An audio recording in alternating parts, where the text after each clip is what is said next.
Welcome to Unmuted Voice Podcast. 1, 2, 3, 4. Hello, everybody, and welcome to the Unmuted Voice Podcast. What's with the straight face? You like, what's that actor who does, Anchorman? Ron Burgundy. Hello, this is Anchorman. Hello, everybody. This is Ron Burgundy, and welcome to the Unmuted Voice Podcast. It's not really. But we've got Liam McNaughton on the podcast tonight. How are you doing, Liam? I'm alright, mate. You're looking very well, mate. You're looking very well. Oh, put a lot of weight on, mate. And I can't believe you're wearing shorts. Well, I mean... It's freezing.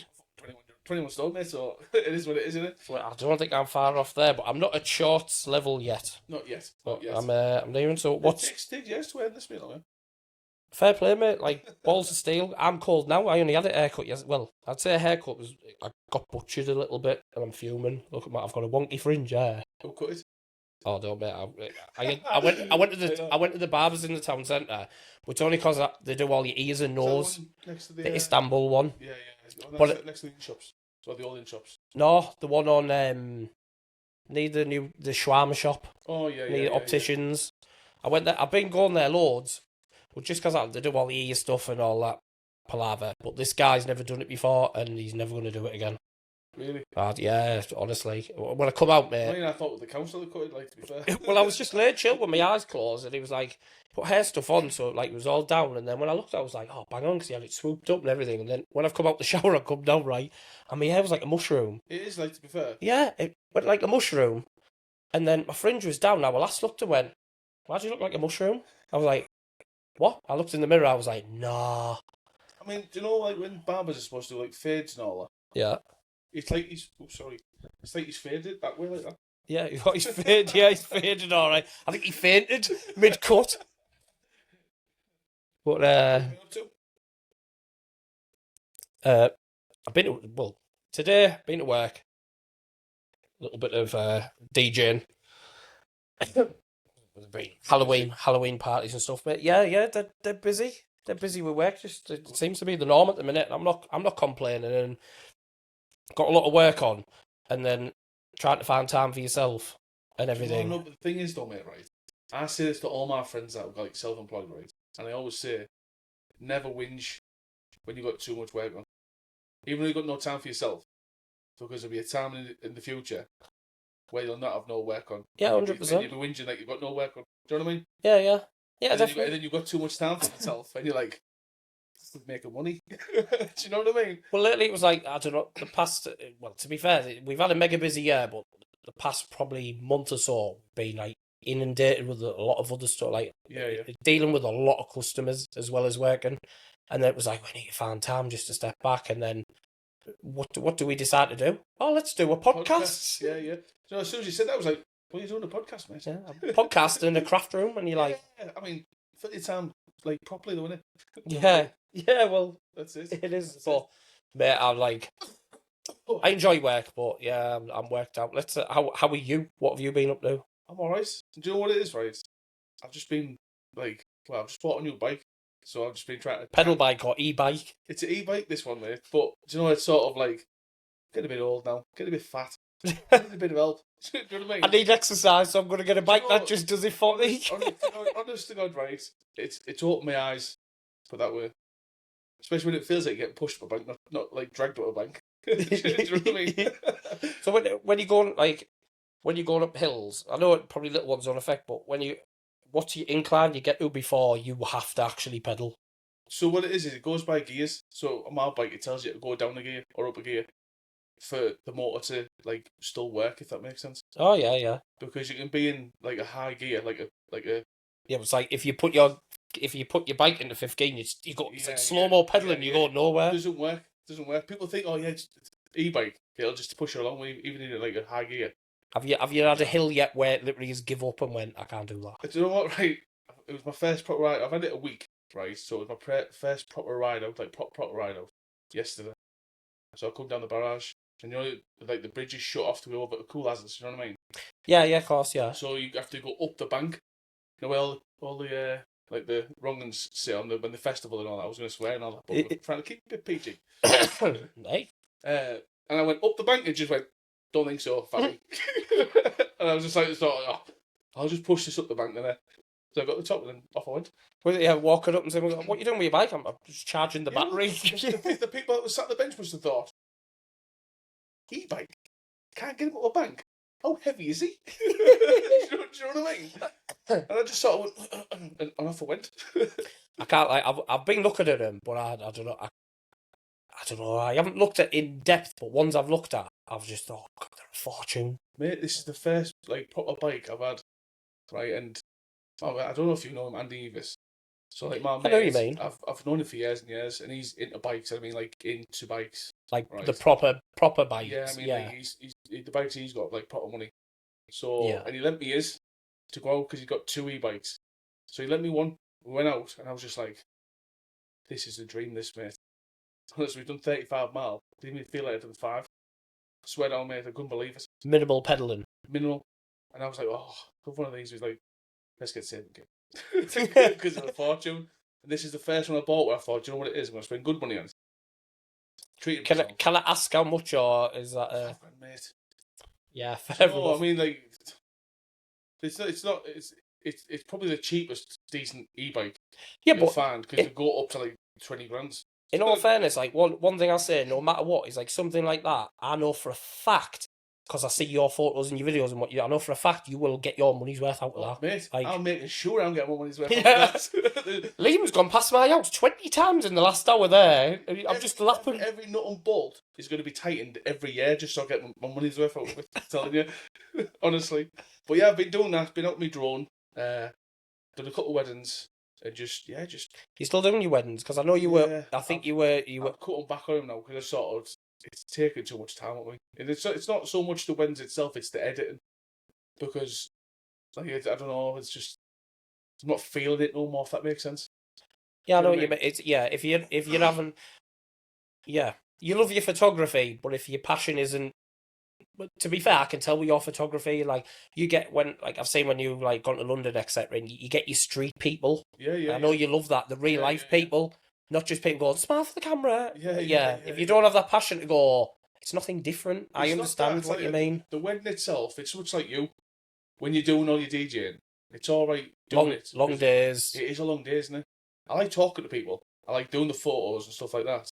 But when you're doing all the video, like editing afterwards.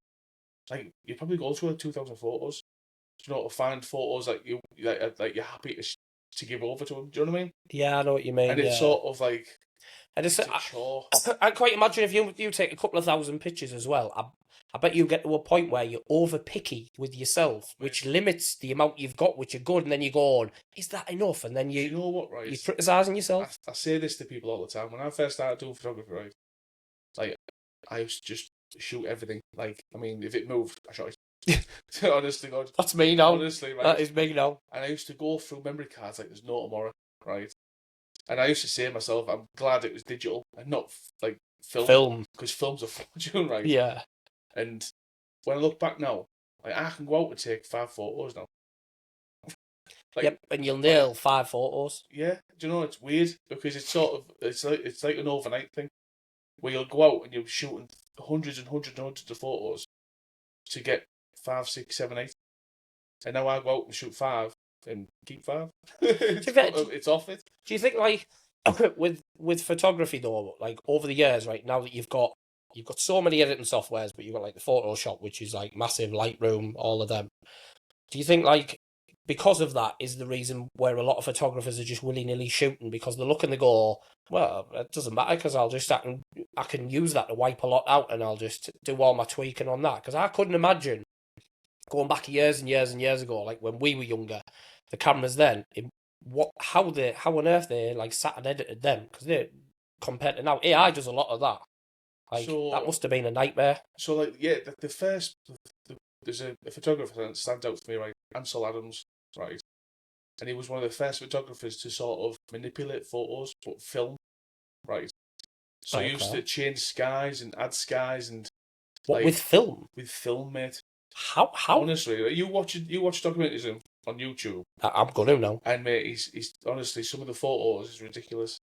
And like looking back at that, and look to now, we've literally just been talking about AI, haven't we? Literally before this on. Just before we were talking about and AI is just crazy, mate. Scary. Because like I know photographers wedding photographers that use AI. Do you know what I mean? And they're sort of like they'll put 4,000 photos into AI, and it'll pick say 400, 500 photos, and then you obviously got to edit them yourself.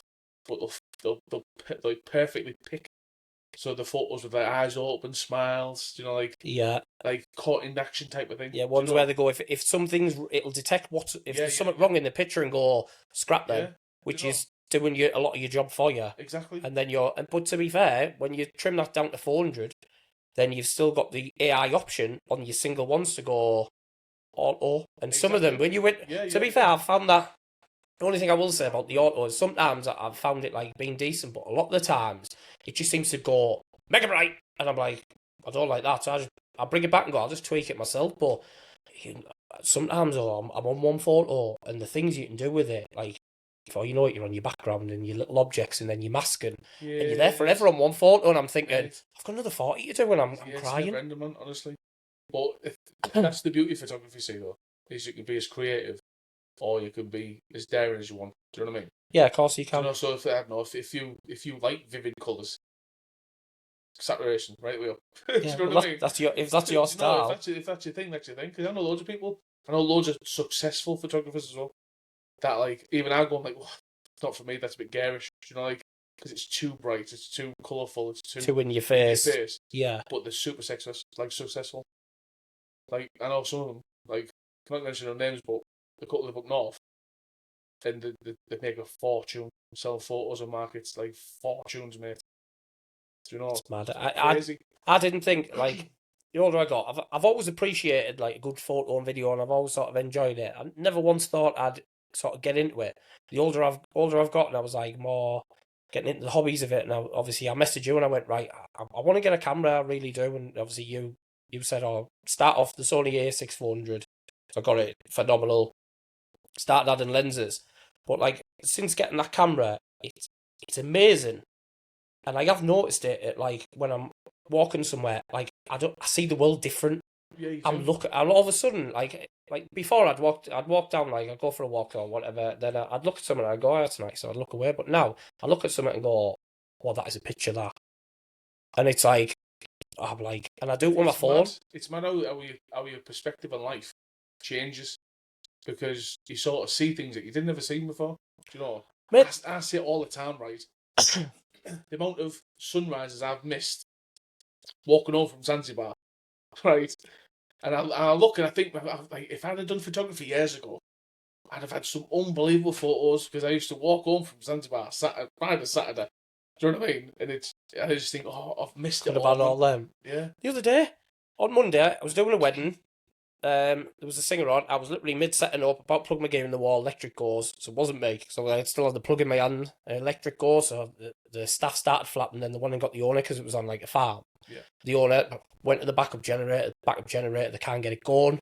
Then the phone electrician, this electrician turns up half an hour later, he's Ivers, they've all got torches on, because the backup generator was like, sort of in and amongst all these trees, so it was a little bit off the farm. So they're all flapping round. In the midst of all that, right, I turn around and go, look at the moon there. And I walked into this little sort of garden thing. They had like chickens and what have you. And they're all running behind me trying to sort this generator and get the electricity on. Because I didn't start for another 45 minutes. And I'm stood there with my camera. Because it was like the trees was shaded and it had this big gap and the two trees sort of met. And the half moon was perfect. And I could, because I was over Great Ayton, I could see the hills and they were sort of creating a shadow with the hills, right? So I'm stood going, this is brilliant, with my phone taking photos while they're trying to get the electricity on at the wedding venue. That's a them problem, isn't it? Yeah. Do you know what I mean? Well, you didn't blow the electrics. To be fair, I yelled out because I actually spanned my van round and put my main beams on through the trees so they could see a bit. Then I got out and I was stood in a field with loads of chickens taking photos. But they eventually got it back on because they decided that as much as she thought it was full with diesel, and she said we filled it up after last time we used it actually wasn't. So after an hour and a half of the electrician, to be fair, they weren't getting the electricity from the mains. It wasn't even feeding the house. But then on the backup generator, they didn't just think, well, why don't we start with trying some diesel? They've done that as the last resort, they went, should we just try and whack some in? Yeah, go on then, it come in. And all of a sudden it went, Started up straight electric away. was back on. And then I went, I'm over the moon for the bride and groom and everything, but at the same I was also like, I thought I was getting nearly finished there. So I ran out my chicken field. Get me camera back off his tripod. Get camera back off the tripod and whatever, yeah, and I made my way back in. See, it's little things that happen, mate. It's like you say, like if that didn't happen, you wouldn't have got that photo. Oh, Do you know what I mean? exactly, yeah. Do you know, but, Little moments, but I do. I like everywhere I walk, everything. I'm like, oh, phenomenal. That'd make a great picture. That it's like pull over. Oh mate, like I say, was it a few weeks ago? I went to London. Wasn't it a few weeks ago? Yeah, because you've been putting part 1, part 2, and what have you on. That's the first time I've ever been to London, like to do photography, and it's mad, mate. It's like for photography, there's photo opportunities everywhere. Yeah, absolutely everywhere. Do you know what I mean? But it's just, I mean, I get a little bit overstimulated, me. Do you know what I mean? So I'm going back again. To be fair, we're the same. Like, Caroline had never been to London before. I haven't been for a lot of years, but because she hadn't been, and we were going to see 50 Cent in Tottenham Stadium. Yeah. Because we were there for such a short time, like, really what we should have done is just went, we'll go down, we'll just go with the flow. But we decided that we're going to see everything. So we literally, first day, we went straight on the tube, and we planned it from Marble Arch. We walked here to there, Cathedral, Tower Bridge, Big Ben, Downing Street, and we literally tried to cram as much. So I didn't. When I saw you put on the Tower Bridge and you've got the drone out, I was like, I didn't have time to do that. I did. I was wanting to do it myself. You know, I was like, well, to be fair, when I got my drone out, right. So if you're facing down Tower Bridge, you look to your left. There's like a Navy officers like.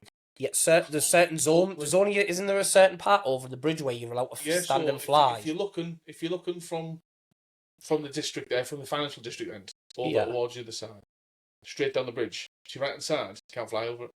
You can only fly from. Yeah, so when you go down Tower Bridge, if you're on the financial district end, you can fly on the left, but you can't fly on the right. So because of HMS Belfast, is it? It's the big warship thing. Yeah. I think I took a few shots. I think I and that's took a few shots that down there. no-fly zone goes all the way right way down the river.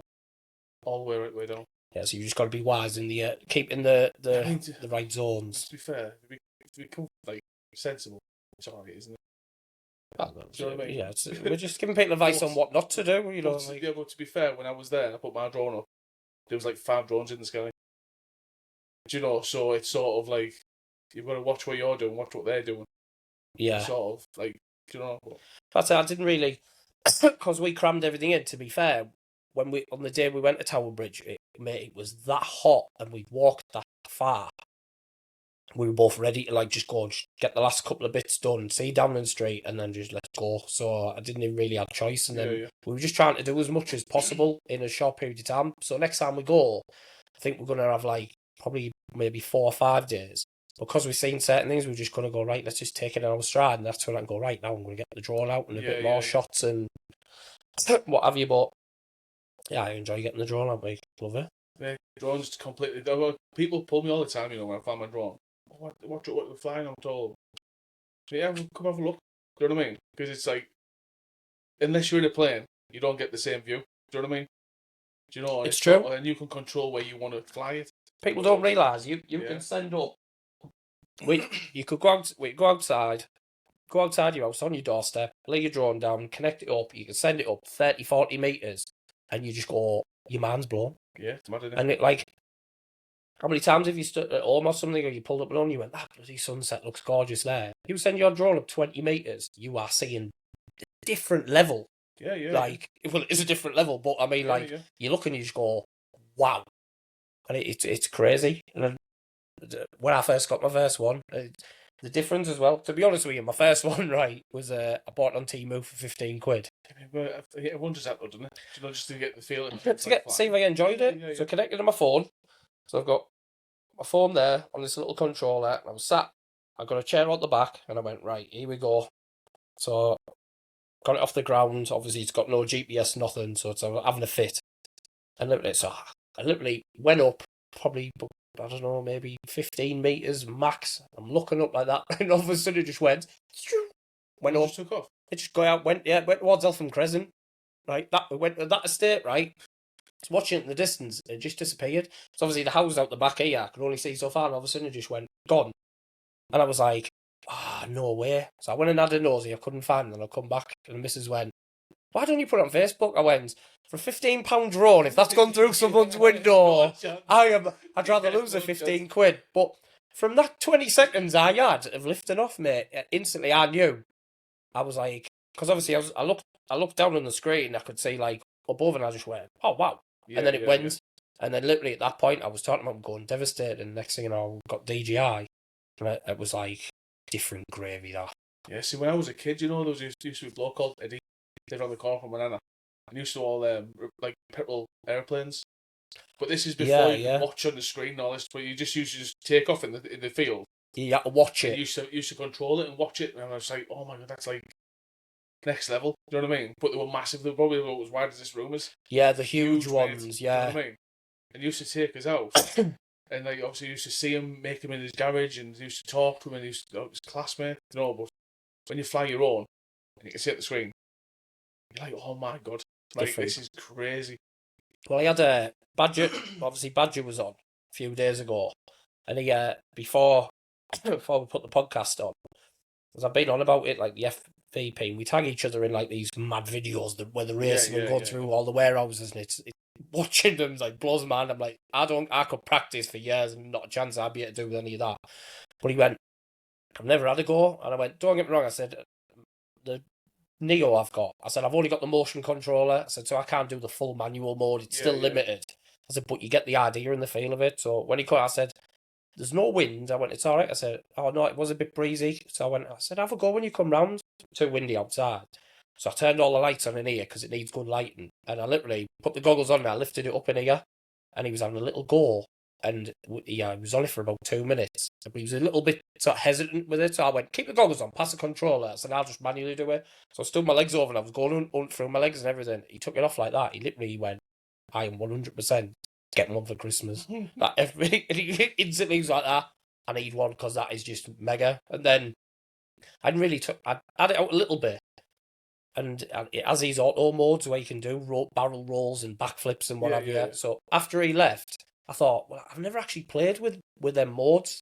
And it was dead calm a couple of hours later. So I sat on the step and I was like, oh, it's nice now.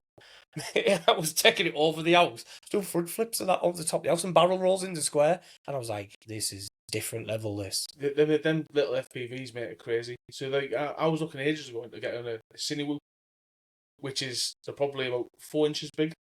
But you put you break through like a GoPro. Yeah, you put a GoPro or a DJI camera on, it's just the basic innards of a GoPro with a battery on. Yeah. That's it. Do you know? It's all exposed as well, the ones I see, so there's no like cover. They're tiny. You don't see it flying through like little gaps and So when you see these ones going like up buildings and down chutes and stuff like that, that's what they're flying. But like the racing versions, mate. Well, I can't think what component. I don't even know what size that is.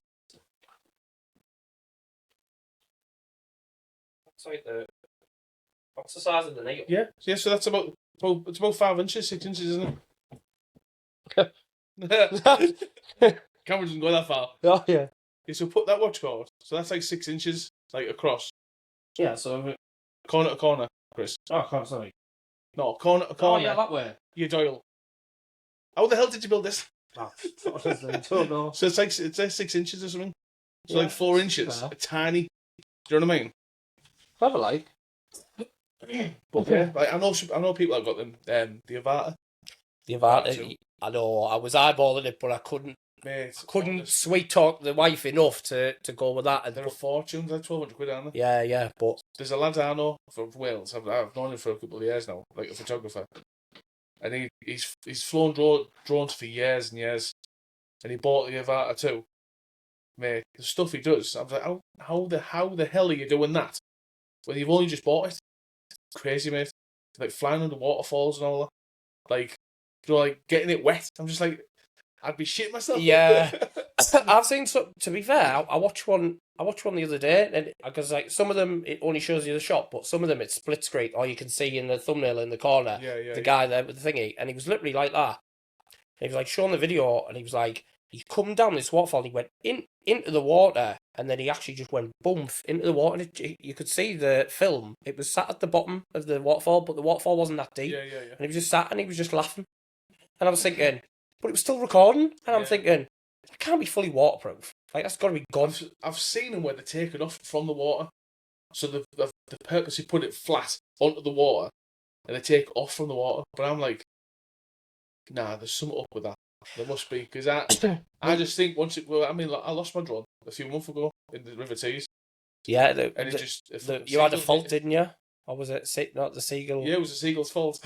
It was I was trying to... it's done now, isn't it? It is what it is. Yeah. I've got 3 months, so it's alright. I was trying to cover you a bit there. You go... it had a propeller fault. Yeah. No, it See what I mean? a fucking seagull. AI's handed that in. Yeah. See, well, a seagull attacked it, and then Liam just found the footage where the seagull wasn't in it. Yeah, I mean, I'll tell you what it is, isn't it? It's funny. It's crazy and it's scary, like how clever it like that. Obviously, I know you can put it in manual mode. You can buy the actual manual thingy and you do everything with it. Obviously, not the level of the Avatar. Avatar. You can do hand gestures, isn't that with? Yeah. So it'll follow you without having to use Yeah, the so remote and all that. Yeah, literally, yeah. So that'll just like.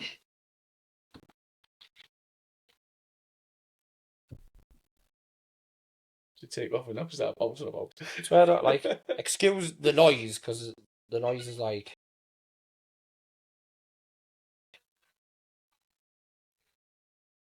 So. Sorry, it's me moving it.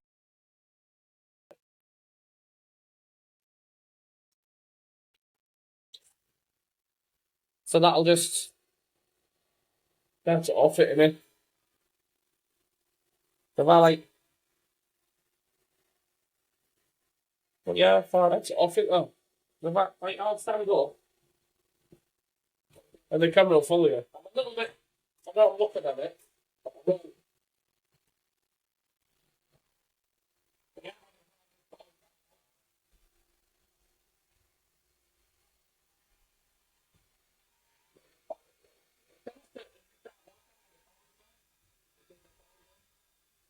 There we go. Straight away.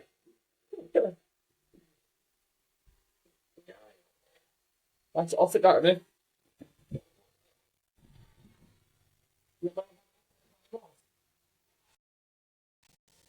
It's scary. It's off it, that. So it's a lot, but you'll have your auto settings on it. So But to be fair, that's not that bad, to be fair. you've got rocket, so I can do the rocket. And it'll just go off. It'll do it, and then it'll come back to you, land on your hand. As soon as you start the mode, it records. There's your circle, so you can. You also make pull out your pocket, just go circle. But you could go on the app and preset all your distances first. Alright. So I can program that, so I can go So right like 50 circle. metres away or something, This is yeah, where I yeah. want to do it. Program it, and then when you're out, you pull out your pocket and go, "Oh, I'm up on this hill or whatever, wherever you are." Just do it dead quick, and it'll just start recording. Go up its distance, spin, come round, come back, land on your hand, and still recording. It's off it, innit? Rocket, spotlight, and that's as a custom. That's a custom setting. So I was like one setting which you can go on and you can create your own. Yeah. Because the follow me mode is like it follows you from behind. The follow me. Not like that drone itself. Do you use it much? Or do you It's prefer not the the other- greatest with the wind. Do you prefer the other one? Both for different reasons. Like, so I used last time. I mean, I'm trying to like help you justify getting the Avatar too. You know that, don't you? Oh yeah. To be fair, like I said, the only downfall of it with that is literally because of the size of it compared to the Avatar. Yeah. Is the wind, and you know what it's like in England. Winds, you just Yeah. you struggle with the wind. But like we were up there, Captain's Cup Monument. So I got it out and I set it into follow me mode automatically. Set it up. Me and Caroline walked all the way back down to the car, and it followed me the whole way. We just kept walking, just power walking, left it behind. I could hear it behind me. Walked all the way down, got the car, turned around, there it was, and I just put my hand up, land on it, on the car and went. It's mad, isn't it? Crazy. That's because it's AI again, isn't it? Like it's I'm just reading you. It's just it's mad. Like, it's crazy. Like I watched a clip earlier. Do you know? What's that band called? Massive Attack. Yeah, Massive Attack, yeah. They've just done a massive tour over in like Chile or something like that, right? I like when there's an Unfinished Symphony. And it's I like that. obviously like I didn't know this, but half their songs are about like resistance against the governments and like the powers that be and all that. Yeah, I know what you mean. And what they did in that the concert they did is they got loads of cameras and they've done like loads of like facial recognition and all that. And when they obviously were playing the songs, they got every single person who's in the audience On the screen. On the screen. Obviously they didn't know. Yeah. And I'm like, that's just AI all over. Like, it's just crazy, mate. Absolutely crazy. Like, they can just pick people's face out of an audience, just like that. Oh, it's mad. It's scary. Like you say, the AI on that. Well, the Neo 2's out. I think it's just come out today. The Neo 2, and that looks again. That's actually got an LCD screen on the front. Was it? Of that one, yeah. The new videos just being posted online. I had a little look, and I was like, wow, Mad. It's scary. That's just some technology, but it's going to get to a point with them where I think where, like, Badger was saying it, he said, guarantee you now, in however long to come, might be years or whatever, everybody's going to have one, whether it be the size of a bloody wasp or something. Everybody's eventually just going to have one, so it's just going to be flooded everywhere. But I suppose it's also one of those things, like, you've got to, sorry God, everybody's going to have one, but if it's not your thing, you're just not going to, are you? Yeah, well, I mean, everyone's got their own thing, haven't they? You know what I mean? Yeah, exactly. You shut that door, because I feel like breathing in and have a cold. I'm a cold ass. How many times have I disappeared off this podcast? I'm going around with the drone and nobody can see that. You see, it's like the Liam show. Yeah. I'll be back in about an hour, Liam. Just let us know how you get on. Just chat shit, Liam. It's alright. See, I could AI myself in the video of just sat there going, well, let's finish you say that because you're not actually here. No, I'm at work. I'm a hologram. This is like 12 o'clock in the afternoon. He's not even here. It's like that Tupac concert where the hologrammed him on. Oh, you know, like that's me right now. I'm not even here. I'm actually laid in bed with the camera on me. So who have you got to come on next then? So we've got Mr. Amanda. He's gonna come on. He's gonna do a series. Yeah. He's coming on real soon. He's coming on next week. We're going to start and record episode 1. Then Andy Palmer, we're going to do the Palmer show. We're going to do a series on Palmer. He's going to be recorded. He's going to be recorded, and he's been told he has to be recorded on a morning because he has to be sober. That is what I've told him. And he went, because he was that eager when I asked him. He went, oh, 100%. He went, this was on Monday, gone. He went, what time do you finish work tonight? And I went, why? He went, we'll do one tonight. I went, mate, I'm on a wedding till midnight. I mean, it was not happening at night. He went, fair enough. And I went, plus, I want you sober. He went, nah. And then he was like, all right, yeah, fair enough. He said, all right, then, yeah. At least do one. I'll do one where I'll let him have a drink. But he went there, he said, right, well, I won't bring no drink, but you're damn right, in that coffee, believe me, there's going to be whiskey. The thing is, though, like, I've had a couple of conversations and the stuff he does, mate, like, I applaud him, because he just wants to get out of his comfort zone, isn't it? Yeah, that's what it is. He literally, like... And I love it, mate, because, like, I mean, I couldn't do it. Do you know what I mean? I'd like to travel by myself and all that, but what he does, mate, is fucking rad, and I love it, mate. Do you know what he done before? I love it. Right, so we went away. So me and Caroline, we decided to book to go on the ferry to Amsterdam from Hull. I didn't, obviously, he just randomly goes, so, and I never mentioned the ferry to him. I just walked him for a little bit, just whatever, he was busy and what have you. And then, I think it was about 2 days before we were going, I saw his usual airport one. I'm going to take over Iceland. Like, so he was going to Iceland, so he went over there. So I was like, oh, fair play, like, somewhere I'd like to go. He went over there on his own. Yeah. So he's doing whatever anyway, so we get to the Friday. This is the Wednesday, he's flying there. So obviously he's there the Thursday. Got the Friday tea time, and we get on the ferry. So all of us are like that picture on the ferry. There was quite a few of us. So we were just going over there, a few hours in Amsterdam and then back. And we put it on Facebook. It must have been on Facebook about 2 minutes, right? And all of a sudden my phone rang and it was him. So I was like, oh, now soon. He went, where are you? I went, I'm on the ferry. He went, I know you're on the ferry. He said, where you going? I went, Amsterdam. He went, so when do you get there? I went, we get to, not Amsterdam, where I can't think the other place near it, about 45 minutes away or something. I can't think the Hanover or something like that. No, I can't think. It'll come back to me at some point, but you go there and then you get in the bus and the bus takes you into Amsterdam. I said, we get there at 9 o'clock, so we're getting into Amsterdam roughly about 10 o'clock and what have you. Right, mate, I'm coming. I went, what do you mean you're coming? He said, yeah, I'm coming, 100%. He said, I'll meet you there tomorrow. I was like, and he just come off the phone. And I thought, nah, not a chance, right? So obviously we go out to sea. I was having trouble. I couldn't connect their Wi-Fi on the ferry, so I was just like, and I was in the moment and what have you, so we done that ferry bopping up and down, and that was brutal. And then we got to Amsterdam, and then got to Amsterdam, phone connected back up as we got into the port. Next thing you know, phone's going crazy, and it's him. He was in Amsterdam before us. What, so you flew from Iceland? Yeah, he was meant to still be in Iceland for about another 3 or 4 days, and he literally... and I was like, next thing you know, he's ringing me. Where are you? I said, we're on the coach to Amsterdam. He said, I'm already here. He was already in Amsterdam before us from Iceland. And I was like, no way. He must have affected the first, as soon as you said Amsterdam. First plane, he was straight on. He'd come off the phone, because I asked him, come off the phone to me. He went straight on, found the earliest flight, made sure he could actually get there in time. Yeah. Found the flight, went, that'll do, booked it, got his head down, woke up, went to the airport, and he flew straight over and come and met us. He was already in Amsterdam. We were walking to him. We were meeting him, and we were going. And I said to him, when were you meant to come back from Iceland? He went, in 3 days. I went, why? He said, Iceland is gorgeous. He went, but it's not a place to go on your own. He went, literally, there's just not much to do on your own. Yeah. He went, it's one of those places. He went, I couldn't have handled 3 more days there. So I thought, well, I'd rather come over in here and have a great day with you.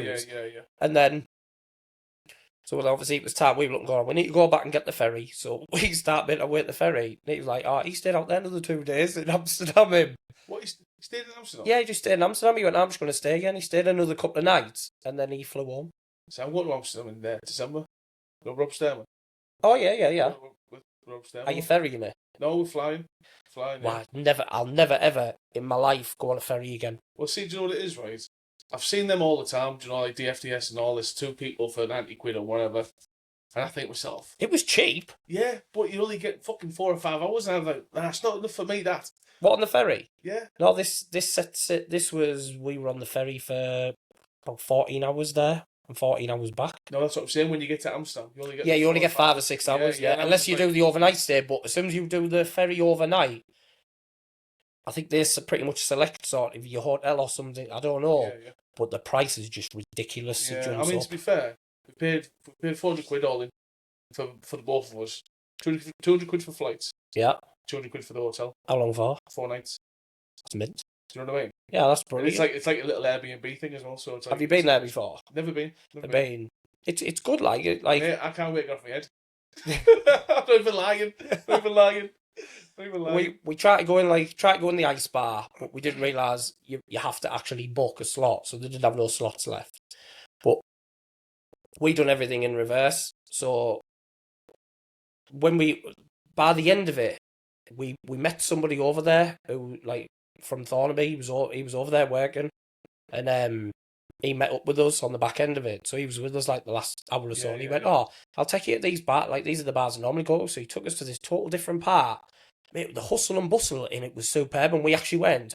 I wish we went there first. Because it was just it was the longest street I've ever walked down, but it was just little bars after little bars, and it was brilliant. Really? Yeah, it was like superb. And Well, we were like, he's been there before, because he's worked there, like, in the past. so we'll know where to go. So he knows the few places. I'm going for food, mate. Do you know? And I want some cake.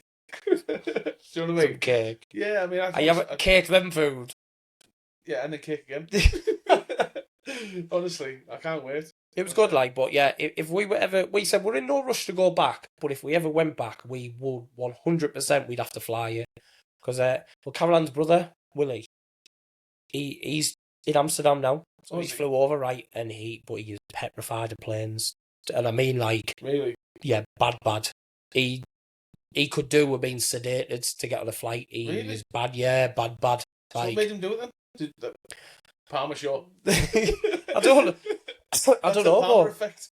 That is. Palmer. Parma effect. I'm looking. He'll be a good series, Palmer. Oh, mate, to be honest to God, right?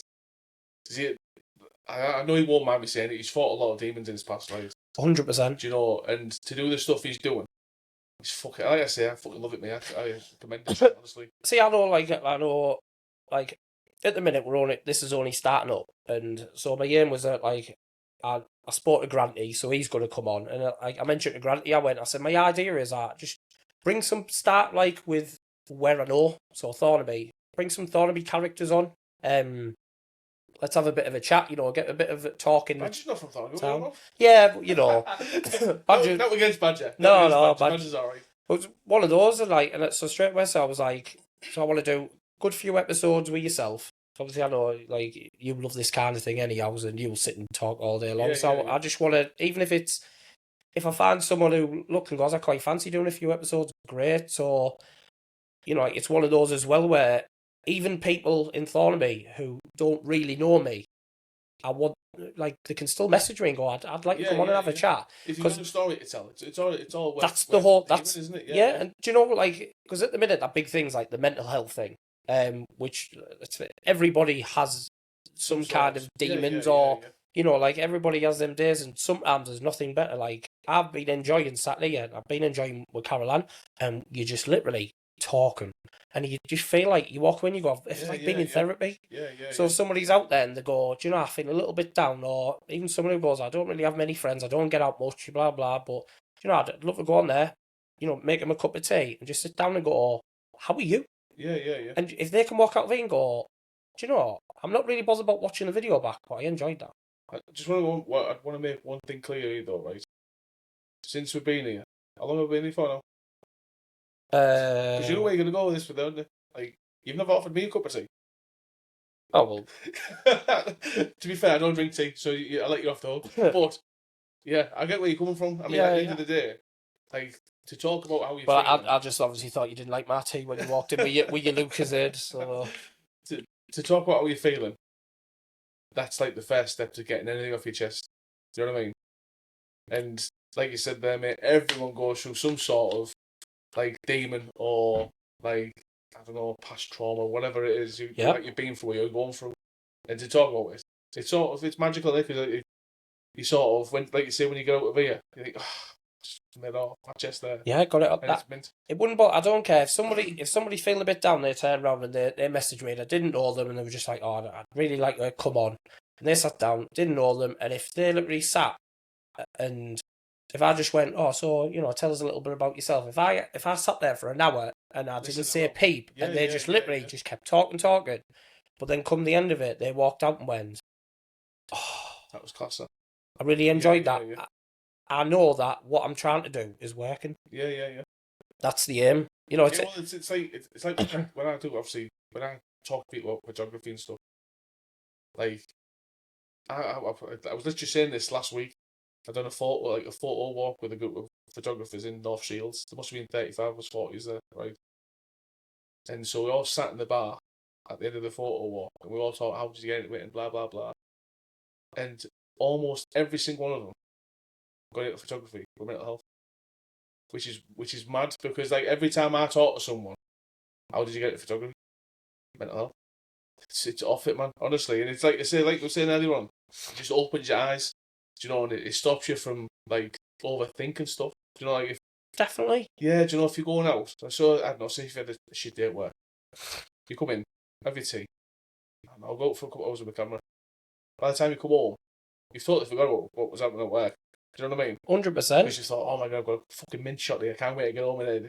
Do you know what I mean? No, it's true. Yeah, like we've done it, like, we can have, like, a couple of days where we're sort of a bit housebound, and then we're like, oh, thingy, and then we're like, oh, should we go and take the camera out and we'll have a go up, like, Captain's Cook, and we'll have a walk up there, and and then we bought these, like, Amazon, literally, I'm not kidding you, the chair comes to about that size, it's phenomenal. And bought these, so we're like, shot the backpack in, some drinks, and we went up there, we unfolded these chairs, and we sat down, I had the camera, I had the drones, everything, all in the backpack, took them all up, and Caroline just literally just sat relaxed, and obviously I got the camera, I've got the tripod on, and I'm trying to, like, bought that cheap Amazon Zoom, and I'm, like, doing that, and I'm taking loads of videos, and I'm literally up there, zipping it down the path with the FVP one, then I've got the other one out, and then I got a few spotters because to Yes, of watch course, the too. trail. Yeah. I got a few spotters. That's why Caroline was there, yeah. Yeah, but I also organised some other spotters because I flew from Captain's Cook to Rosebery, went over the top of it, swung round, and then come back. But I made sure I had spotters on the way. Yeah, So I yeah. sorted it out with a few people I knew who were Yeah, going yeah, up that's there. good. That's good. But like, come the end of it, it's mad because even though I was like, I felt like I haven't really got the energy to do much on that week. I come away from that and even go like I was always on my feet, moving around with the drone and all this, and I come back and I thought I've done loads of exercise there, but I just felt so great because I was like, that was my excuse to get outdoors and just be like at one with nature, but I just felt dead peaceful. Yeah, well, that's it, meant. isn't it? I mean, at the end of the day, it's just, it's just getting out. Getting out is a proper problem solver, mate. Yeah, I agree. I agree with that, definitely. But I think that's my thing. Is like I'm really getting into photography. I'm very in early stages with it. I've got a lot to learn, and the videos and stuff I watch, and I've learned a lot from watching your content you put on. And I'm like, oh, I really like that. And I like that style, and I'm finding myself now when I'm setting up shots. I don't know the little tweaks. I'm doing little tweaks, and I'm just sort of like rather than making do, I'm going. Oh, I don't feel comfortable in the position I'm in, so I'll change my angle a bit, or I'll get that shot and I'll change my angle. Now I'll start trying different things, and I've gone a lot of your advice when you were messaging me, telling me stuff, and so. But I feel like I've learned so much, but then I'm like in these groups and whatever, and I just think, God, I've got so much more to learn. It's never ending. Never ending. Never ever ending. Never ending. It's like DJing. There's always going to be something like it'll pop up. Like, I think I've never encountered this before. Do you know what I mean? So it's like every day's a school day, isn't it? Is it still on? Yeah, I haven't plugged my phone in to charge, so it's just saying low power mode. But I'm not bothered about that. It's like proper we're having a nightmare one. Fucking glitches everywhere, isn't it? Because this is what, to be fair, this is one. We finished. I was at work and I would just about to start when I messaged you and went, "Oh, what you doing tonight?" and what have you. And you were like, "Oh, yes." And then I finished work and I was like, literally belted in, shower. Then the electric tripped in the house, and then I'm rushing about with that, and then I'm up out here. So it's sort of like I forgot the little things where I always have a routine. Normally, I come in, I go right. Get the phone charger plugged in, make sure that's plugged in, charging, because I'd done one before, and the laptop died on me because I've got to put the charger in. I lost everything, and I was like, oh, I've been sat here about an hour. It's no good. Preparation, man, preparation. Preparation, definitely key, but this is like, again, this is something brand new. New, innit? Brand new to me, yeah. But that's the aim of it, is just get people on. If you just want to come and vent, come and vent. If you've got a story, come on and tell me the story. I want to get some good local characters on and people who like. Oh, to be fair, there's loads in Thornaby. Loads. There's loads. Mate, I'm going to work my way through Thornaby, and then I know a few influencers. I'm going to get them on. So I advertised, obviously, saying, "Oh, if you know, when I first mentioned before I put the podcast up, I said if anybody wants to come and get in touch, and a lad straight away saw it. And he messaged me. And he runs some dart events and quite like big charity things, and straight away he went, "We've got an event in November after that. Can I please come on? Because I've got a big announcement for a big event coming up, and I'd like to come on and chat about it." And I thought, well, of course you can. That's what of course it is. You don't like if you want to come and do a podcast, just message me. We'll sort a date where we're both available. Come down and let's just chat, and we'll just see how it goes. And it might not be the greatest edited video and what have you, but everything we're going to do now, I want it to be just real, not that fake crap. Like I always said to you when I was doing my podcast with my mate Lewis, like there's no like script or nothing. No, yeah, just real people talking and going. It's literally like us two chatting shit. Yeah. But the amount of people that used to run the quote say, "Oh yeah, the podcast is mint. When's the next one?" You know, just because you're chatting shit, just like being normal. But also, like when you watch these, like I don't know, like you can't really name them, can you? On Spotify, like, there's loads on Spotify. Loads. When you watch them, and you can tell it's scripted. You know, it's like they'll do like 15 minutes of a certain section, and they'll go, "Oh," and then we started doing this. Do you know what I mean? I'm just like, 100%. You're just going to talk about whatever you want to talk about at the time. Do you know? Since like this got mentioned that we were going to do this, obviously I've started looking a bit more on other podcasters and what people are doing, and I've even been nosying on videos just to look at the equipment side and how it looks and certain positioning and what I think looks right, and I've been looking and like I'm nosy and I'm listening and I just think it sounds like you're making a movie. Yeah. Like it sounds like you literally scripted it, and it's like it's false. Where Like, to be fair, before we even hit record there, I think we were just talking like normal. We were actually talking and went, what we doing? Like, we should be hitting record, yeah. To be fair, I did that with my mate Lewis, you know. We used to just start talking. He's like, what are you doing? Like, yeah, hit record. And we did. We never mentioned a topic, nothing. We just hit record and then just went. Yeah. And I think that's what I want it to be, real. You know, like, there'll be certain things like I am going to with Mr. Reminder, because I'm going to bring up some sort of certain questions, I think, which would be interesting because people who love watching like your influencers probably have a lot of questions which they never get to ask. Yeah. Well, it's right, isn't it? Because you see them, I see it all the time on TikTok, and I think, do you know what? I'd love to ask you this type of question. Yeah. Do you know? But you never can. Yeah, obviously, because so I'm gonna. It's not going to be scripted, but I'm just going to make sure I've got a bit of a list of questions to make sure at some point I've got to get them questions in, because I think it'd be interesting for people to go, boom, and then when we do episode 1, you know, I want to ask people to go, if you've got questions for episode 2, let me know, send them in, message us and go, can you ask him this? Yeah. And, you know, that's what I want to do on all of them. Like, if we've got multiple people, like, there might be somebody, like, watching this and goes, well, I've got a question for Liam. I don't know Liam, but I've got a question for Liam. Well, I want them to pop it in the comments, and I'll make sure, or inbox us, so your question isn't seen, or doesn't have to come for you. Inbox, the next time we have you on, I'll make sure I'm going to ask you that. Just make sure it's all about photography, though, because I know stuff about photography, everything else, Nah.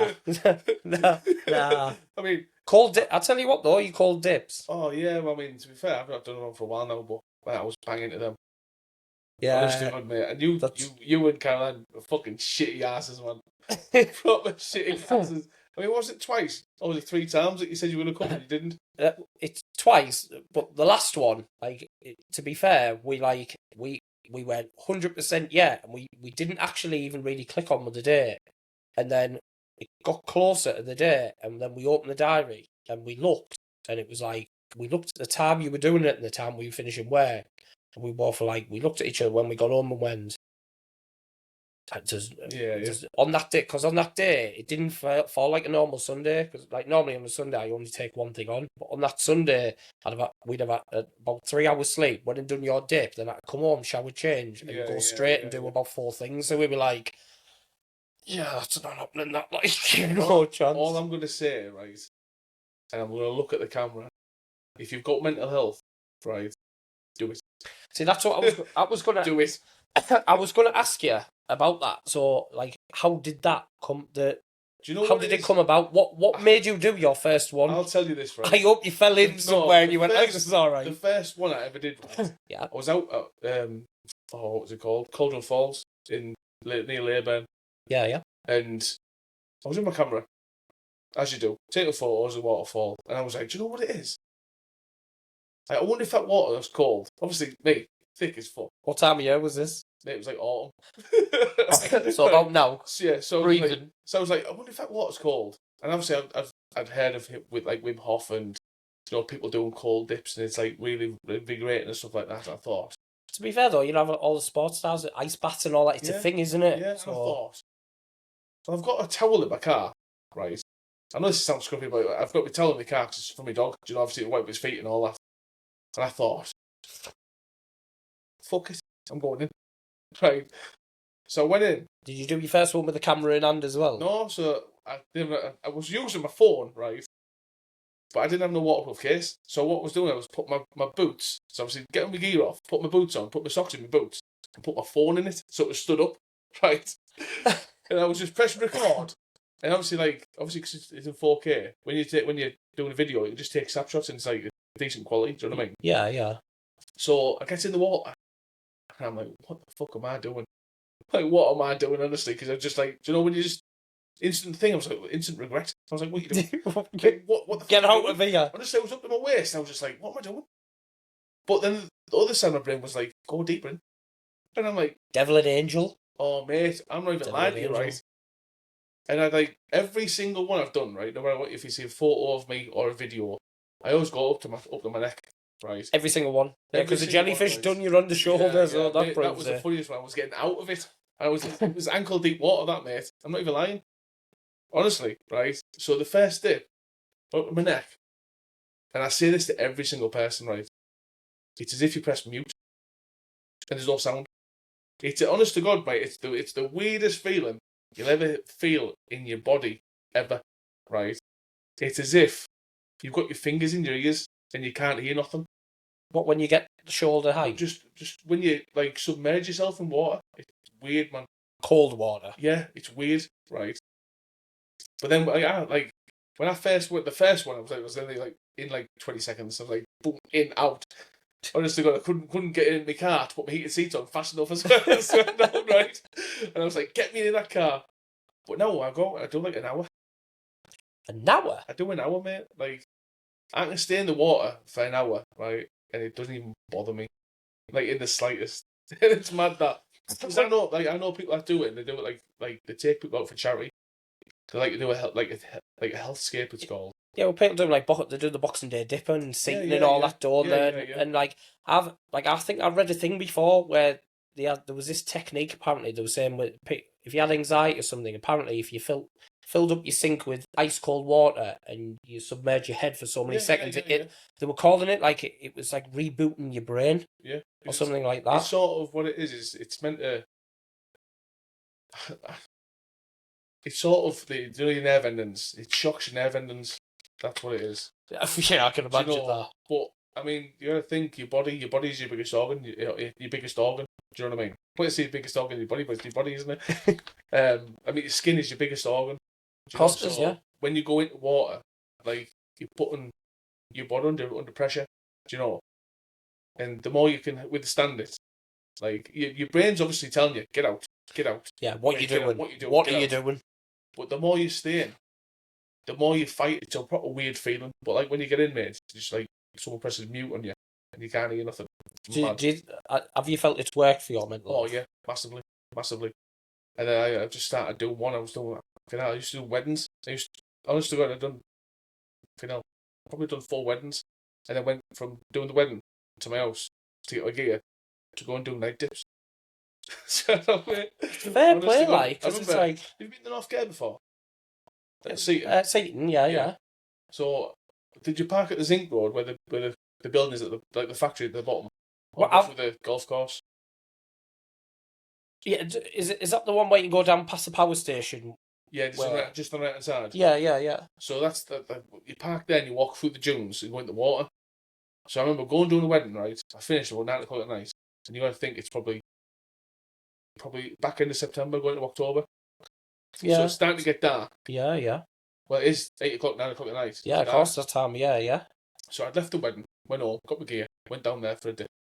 And this no end of a lie, right? I had my head torch on. I had a foldable chair, right, with me jumper on, you know what I mean? My pair of shorts, me Crocs, trusty Crocs. That's the trusty Crocs. So I go through the dunes, and I hear these people, right? And there must have been 10, 15 people, probably 20, because it was obviously dark, and all having a beach fire. I walked straight past them with a head torch on, right? It's no way to lie. Walked straight past them with a head torch on. Unfolded my fucking chair. Took all my gear off. Put my gear and my head torch on the fucking chair. Got in the water. I started doing selfies, like talking on my phone, on my TikToks. Yeah. They must have thought, who the fuck is this Raj cunt? This thing up, mate, right? Because not one of them come over, and I was like, if that was me, I'd be like, what are you doing, is mate? Gonna fucking kill yeah, are you alright, mate? Mate, I literally walked past them, and I'm not kidding you, they must be from here to your front doorway. I walked straight past a lot of them. Honestly, with a bag, with my towel. So did they say anything when you come out? Nothing. They just watch you Nothing. go. That's what the most honest to God. They must have just thought, "Who the fuck is this?" Walked straight past us. I was in there for 20 minutes, and come back past, and I was just like, "Not one of them actually come over and say like, what you doing?" Are you all right, mate? Not that I wanted them to. Do you know what I mean? Yeah. It's my time. Do you know what I mean? Type of thing. But if it was me, I'd be like, "Are you all right? Like, do you want to talk to anyone? Do you want to help? Any help or anything?" Do you know what I mean? Yeah, I would have done. If I just saw someone walk over, right, plonk the gear down and start walking into the water, I'd have run over and went, "Are you all right, mate?" Yeah, do you know? And to be fair, I'd have run over and went, "Are you all right, mate?" Obviously, you went, "Oh yeah, I'm just doing a cold water dip. It's just what I do, what have you?" I think at that moment, I'd have probably been like, "He's off it, this fella." Yeah, he's off it, him. But I'd have probably been tempted to go, what does it do for you? If I'd never done one, I'd go, what's it do for you? If you went, it's just totally, just it relaxes you, helps you, blah, blah. I'd have probably looked and went, I'm coming in, mate. Mate, I'm not even lying to you, right? So me and my mate Andy were at Seaton, right? And I'm not kidding you, this must have been 6 o'clock in the morning, waiting for the sun to come up, right? We're in the water, right? We must be in the water for a good 20 minutes, 25 minutes. Sun's just coming up. And all we hear, right, when our clothes has, oh! So we're talking to each other, we're like looking over. This bloke's come walking towards us while he's taking his gear off, right? Comes in with us. He's smashed out of his head. He's got a pot on one arm, right? And he's singing. What was it? What was the song again? I can't think what the song is, but I have to tell you, mate, because the video is class. Honestly. Have you posted the video out there? The video is on my TikTok. So what I'll do is I'll send you it. Send me it. Mate, honest to God, the funniest thing you'll ever see in your life. Right, while we're talking about that, right at this moment, you send me that video, and I'm going to show the video on this now. Look at this fucking Raj cunt. Don't even know him. And he's coming through a fucking dip. Look at him. Well, aye! It's fucking boiling, like get yourself in. Sitting on a dock of a bay, wasting time.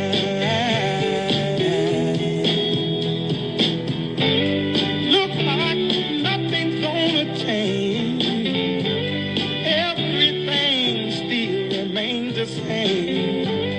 I can't do what 10 people tell me to do, so I guess I'll remain the same. Sitting here resting my bones. Right. So that was the video. What he's talking about at this moment, I haven't seen it. So Mate, what? Hilarious, man. I'm not even lying to you. Honest to God, it's the most random thing that's ever happened. Like when I've been doing dips, but it's something that'll stick with me forever. Because like you come in, you smashed, started singing. When we got out, fucked off. Just never Not been even seen I'm again. not even lying to you, mate. I'm not even lying to you. Proper random, like, but it was such a like. You know, one of the things that it's like proper happy feeling. Of just like, just someone just being so happy and just like, do you know what? I'm gonna go in there with them. You've just had that moment of them 20 people watching you walk past with someone doing what you're doing. You just went, "What's he doing here?" Yeah, honestly, mate. Honestly, some of the stuff is I used to do lives. I used to go live on TikTok when I was in the water, right? And another thing as well, seating. So I was on this live on fucking TikTok, right? And they're like, "Oh, we're gonna come down," and I'm like, "What? We're gonna come down now?" And it was these young lads, 15, 16-year-old, right? Obviously, been up all night, doing all night. So when we've all done all nighters, and when we were kids. What? So they're watching you. They're watching you me live on TikTok, and actually come down to meet me getting out the water because they wanted to know what it was all about. I'm not even lying to you. Honest to God. Isn't it crazy? But that's mad, mate. the power. Mad. The power of social media. Social media is like, it's scary because like it has its good points and bad points, but like that is a massively positive thing where like you've just, by you doing that something like that, like them lads there, they've come down and probably support you, and who's to say like when you've walked away, you could have changed their life because they might look and went, let's try them one day. Well, do you know what? It's literally plugged in. Is it charging? Yeah, it's definitely charging. It's as if it's like, Is it back on now? Back on now, yeah. It's been one of those. This has been one of those podcasts where it just, if anything could go wrong. Yeah, it's recording. The audio's there, the video's not. So right. Yeah, we're all right as long as these are on. The third camera's not too bad because I can flip it between the two momentarily while that skips and yeah. And it's just been one of those. Just doing them cold dips, mate. Just unless you do it, you don't understand. But I used to do the group ones. Do you know Marco? He come out for one. Yeah. He loved it. He absolutely loved it. Joe as well. Yeah, Joe loves it. Yeah. Scully, he says to everyone, the reason he does them is because of me. Do you know what I mean? And it's just like if I can help one person, sort of help their mental health, 100%. Do you know what I mean? 100%. That's like the idea with this. I said, because I said to Caroline, I said, listen, I said, and I've been quite down to earth with this, and I said, we're starting up a podcast late in the podcast world. It's already a massive thing. Yeah. You know, you've got your ones who got in early stages and they're huge now, etc. I said, I'm going to do this. I went, and this is one of those where, genuinely, if I'm at it for 2 years and it's gone nowhere and I've only got a few hundred followers and, you know, you get the odd thingy and what have you, I said, no matter what, I'm still going to do it purely through the enjoyment, because if one person out there, it helps, because, you know, a lot of it's just going to be talking a lot of crap. Yeah. But, like, something like you just spoke about that, there might be someone who might watch this, they might watch it 10 years from now, but they'll look and they'll go, Cold Water Dips. And he's saying about that, you feel mute. I quite like the idea of that. They might go and do it because of you. Yeah.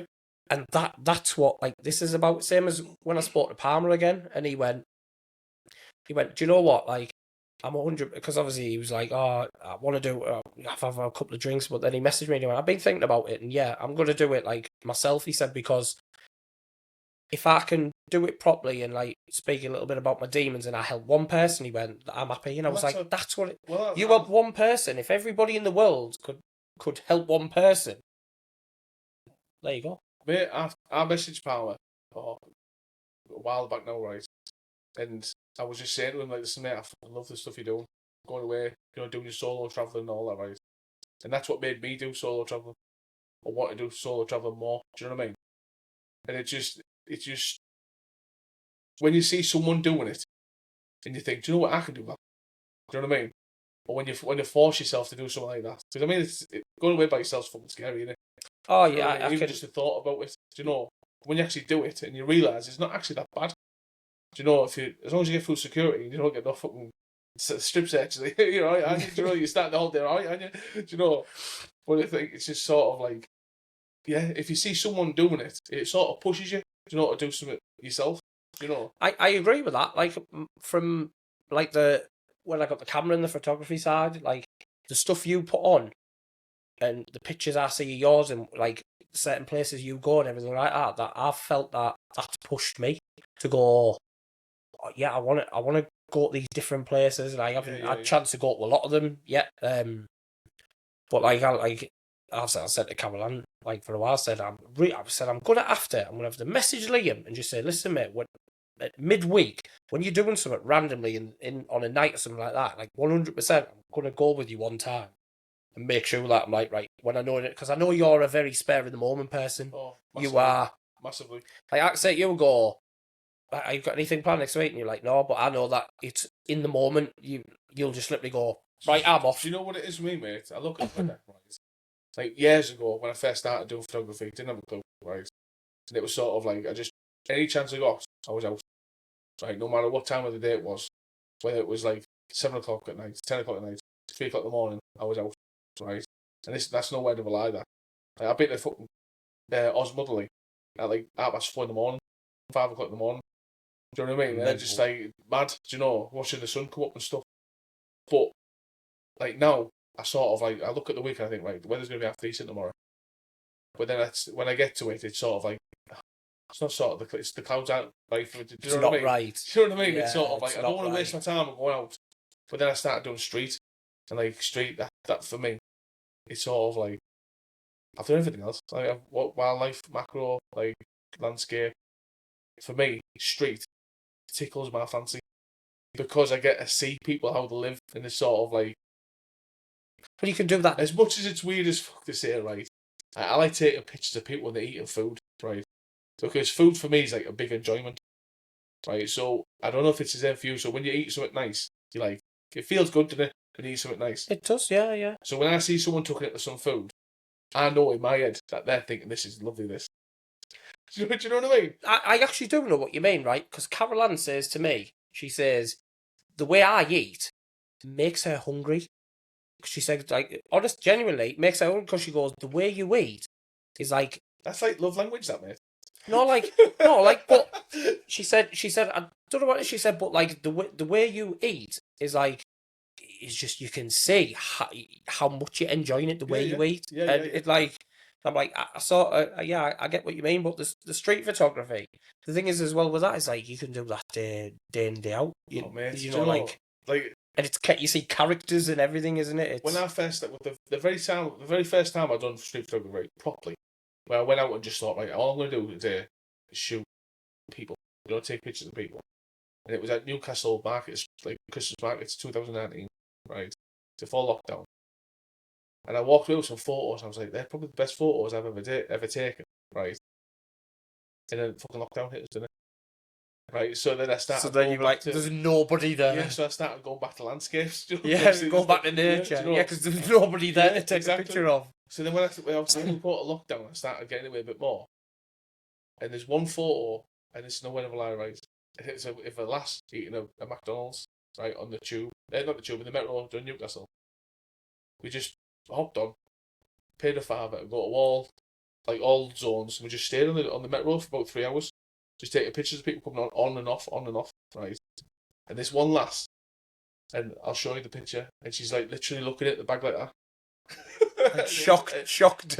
No, it's sort of like, I can't wait to eat it. Do you know what I mean? Are you sure it wasn't a look of like they've actually got my order right for once? Probably, it might have been. I mean, if you're talking about McDonald's, they've never man's more of. If you could take a picture of me at the moment looking in the bag, it's fucking not again.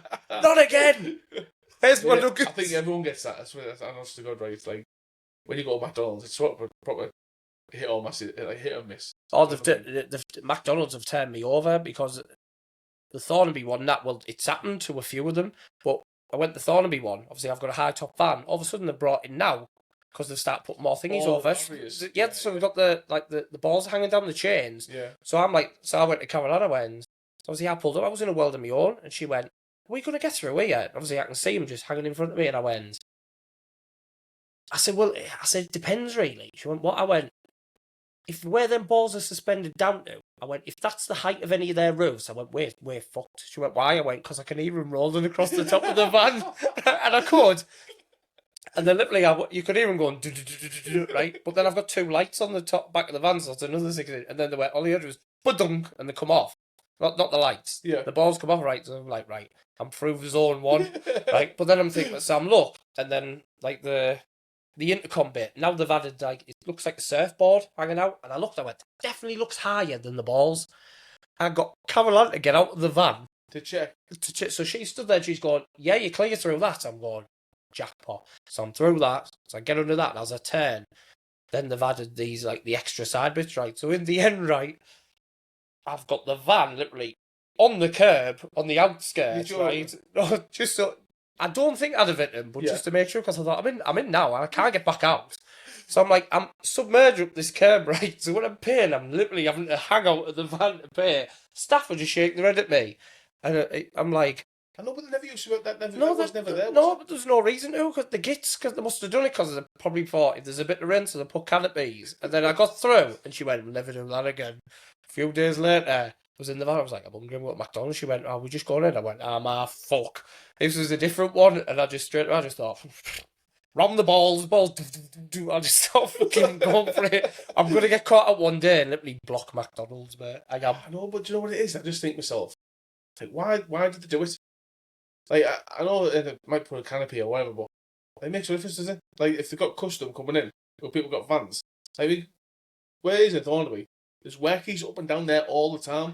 But so why sort of like limit yourself to sort of only like small vans, if that makes sense? I genuinely, right? I don't even know we've got on the topic of talking about height vans at McDonald's, right? But balls run across the roof in that. I wouldn't care, right? Because on that one when we got through with the van, can you pull over in the bay, right? I've got a long as hell van. Can you pull over? We'll bring your food out, right?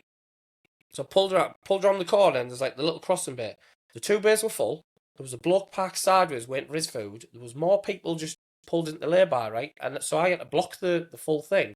But then you've got 40,000 Uber drivers who just thingy. Yeah. But if I pulled my van into one of them bays and anybody parked in the bays behind me, I would be stuck.